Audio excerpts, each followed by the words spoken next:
ഇന്നത്തെ ഗോസ്പലിൽ 81 വാക്യങ്ങളുണ്ട്. 1961 വാക്കുകളുണ്ട്. PUCയുടെ ബൈബിൾ നോക്കുമ്പോൾ 2 ഫുൾ പേജാണ്. നിർത്തി വായിക്കുകയാണെങ്കിൽ 11 മിനിറ്റ് എടുക്കും. ഞാനിന്ന് രാവിലെ എഴുന്നേറ്റ് ആദ്യം ചെയ്തത് 2 തവണ ഈ ഗോസ്പൽ വായിച്ചു. മനസ്സിരുത്തി വായിച്ചപ്പോൾ മനസ്സിലായി ഈശോയുടെ മരണം ഒഴിവാക്കാമായിരുന്നു. ഇതിലെ ചില കഥാപാത്രങ്ങൾ വിചാരിച്ചിരുന്നെങ്കിൽ കാര്യങ്ങളെ മൊത്തത്തിൽ മാറ്റാമായിരുന്നു. ഈശോയും ശിഷ്യന്മാരും പ്രാർത്ഥിച്ചിരുന്ന തോട്ടത്തിലേക്ക് യൂദാസിനെ പട്ടാളക്കാരെ കൊണ്ടുപോകാതിരിക്കാമായിരുന്നു. ഒരു അറസ്റ്റ് ഒഴിവാക്കാമായിരുന്നു.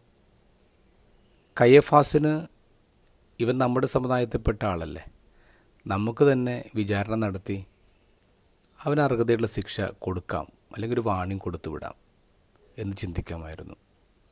പത്രോസിന് എനിക്കവനെ അറിയില്ല എന്ന് പറയുന്നതിന് പകരം മറ്റ് ശിഷ്യന്മാരെയും വിളിച്ചു കൂട്ടിയിട്ട് ഞങ്ങൾ അവൻ്റെ കൂടെയാണ്, ഞങ്ങളെ ഒരുമിച്ച് ശിക്ഷയ്ക്ക് വിധിക്കുക എന്ന് ചങ്കൂറ്റത്തോടെ ആവശ്യപ്പെടാമായിരുന്നു.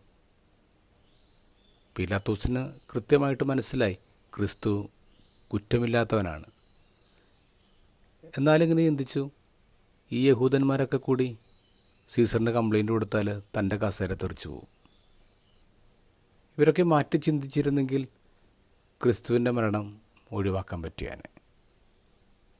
ഇനി ആരാണ് ക്രിസ്തുവിൻ്റെ മരണത്തിന് ഉത്തരവാദി? No one is solely responsible. പക്ഷെ ഇവരെല്ലാവരും തന്നെ ഈശോയുടെ മരണത്തിന് കാരണക്കാരല്ലേ? Yes, no one is innocent. നമ്മളീ ജീവിക്കുന്ന ലോകത്ത് യുദ്ധങ്ങൾ നടക്കുന്നുണ്ട്, ഒരുപാട് മരണങ്ങളുണ്ട്, പട്ടിണി മരണങ്ങളുണ്ട്, അപകട മരണങ്ങളുണ്ട്. ഇതിന് ആരും ഉത്തരവാദി? No one is solely responsible. പക്ഷെ നമ്മളെല്ലാവരും അതിന് കാരണക്കാരല്ലേ? Yes, no one is innocent.